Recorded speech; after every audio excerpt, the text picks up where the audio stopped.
Starting a business is easy. Succeeding with a business is hard.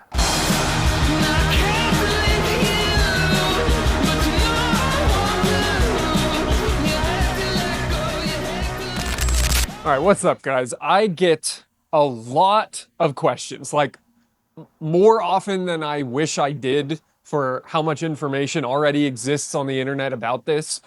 But nevertheless, I have people asking me, I don't know, I'm not that famous, so like 2, 3 a week, which still a lot for what it is, of people asking me, how did you get started? Because I'm trying to get started. And I think to myself, when I hear that question, you're asking by far the wrong question. Getting started is just about the easiest part of the process. And all you need is the mental permission to do so, which I'm not talking about today. But then you also need to know a handful of nuts and bolts that I'll be able to cover for you today in an extremely short amount of time. So, with all that said, this is how you start a business. I believe, and my track record of starting, 10 businesses at this point, most of which failed. You need 3 things to start a business. You need a thing to sell, you need people to learn about that thing to sell and want to buy it, and you need a way to take their money. That's it. Those are the 3 things that you need. So let me break those 3 things down for you. You need a thing to sell. You need a product. You need a service. You need something of value that you can convey to somebody else. I don't care if you are finding free couches and desks on the side of the road and listing them on Facebook Marketplace for $10. That's a business. You are selling something of value that you're hoping to exchange with somebody else for money. So that's the first thing that you need. I don't care. You could have a service that goes and gets groceries for somebody called Instacart. You could have a service driving people around. You could have all different kind of things. And if you're watching this video, you probably have one of those ideas. All you need is somebody willing to give you money for that product. So you have that. Now you need people to learn that you are offering this thing of value. So you need some sort of marketing. I suggest the easiest thing that you can do is use your mouth or your thumbs and communicate with people that you have this thing to offer. You might list something on Facebook Marketplace. You might make a Facebook post. You might make an Instagram story. You might tell your friends. Whatever it is, all you're doing is informing people of this thing of value that you have to give to them. Yes, you want to exchange value for it. You got to figure out if that's worth it for both parties. But at the end of the day, that's all it really is. Marketing is telling people that you have something of value to offer.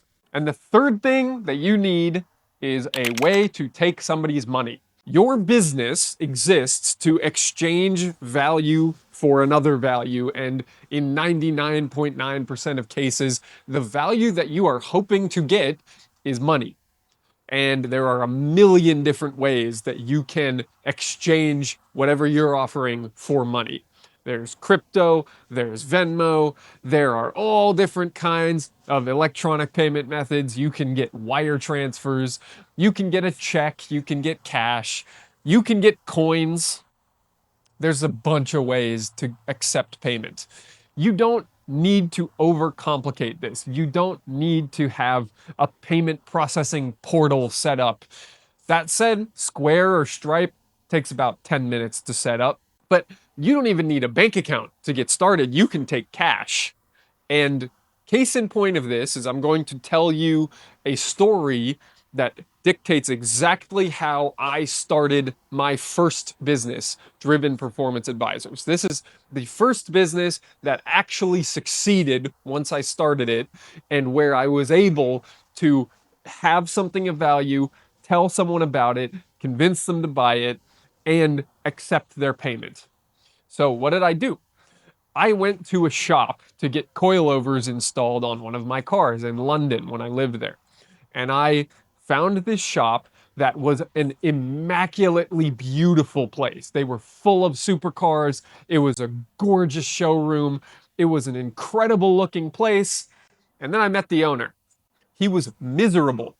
He was miserable because he was overstressed by the customer conflict, by employees that weren't doing what they were told, by people stealing money from him.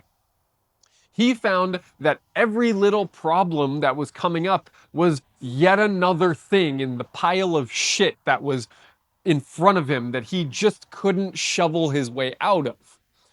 But I saw a way out. I saw that a lot of his problems were based on a lack of organization and a lack of agreement with the customer when they dropped their car off. Case in point, I wanted coilovers installed on my car. I put them in the trunk of the car. I handed them my keys, and that was it. They told me it was ready. That was literally the extent of the conversation. Nothing about what height, nothing about what firmness setting on the dampening, none of that. It was just, here are my keys. Okay, your car's ready. That was scary. That was sketchy. And so I offered him a suggestion. I said, look, I can develop for you a customer intake form where you handwrite their details on it, you handwrite what the agreed upon services are and the price, and you sign it. That's all. That's all I'm looking for from you. And he said yes. And so I did that for free. I gave him value for free. And he recognized that it actually did simplify his life and shovel some of the shit out of his way. So we talked more. We found more things where I could help simplify and structure his business. And so after a couple of months, I decided I was quitting my job and I went and worked for him. I was a consultant. I gave him a proposal. I said, this is what I can do for you. Here's the price I'm willing to do it for. And he said, yes, okay. So now I'm delivering a service to him. I am helping professionalize his automotive repair shop. And I did this for 3 months, but after the first month, it was time for me to get paid for my month of services. And how did I get paid? I got an envelope full of 10-pound notes in a little gold envelope with a smiley face on it that said my name on it. Just said Arun with a smiley face on it. And I took the envelope home and I got home at about 1 in the morning because those were the kind of hours that I was pulling at the time. And my wife was still awake, and together we sat at the kitchen table and counted out hundreds and hundreds of 10-pound notes for my month of consulting services. But that was how I started my business. I found a thing that I could offer that was of value, professionalization of an automotive repair shop. I talked to somebody about doing it. I found a customer and he hired me. And then I used my hands to take an envelope full of cash from him. That's all there was to it. That's how you start a business. You don't need to go hire a bunch of Eastern European software developers. You don't need to form an LLC, get your business cards, get a lease, etc., etc., etc. All you need to do is identify a good or service of value that you can give to somebody else in exchange for money. And if you can tell someone about it, they decide they want to buy it from you, and they can give you money for it, and you can provide that good or service to them, congratulations, you have a business. And that's all I got for today. So, was that simple enough for you? Now you have to figure out how to make it work. That is a whole separate subject. That is not easy. And I am living proof. If you go back and watch all these Driven Diary episodes on this same YouTube channel, you will see how hard it has been to get from zero to where we are today with all the businesses that exist around me. So with all that said, I hope you enjoyed this. Leave a comment if you learned something or if you agree or disagree with anything I said here. Go start your own business and stay driven.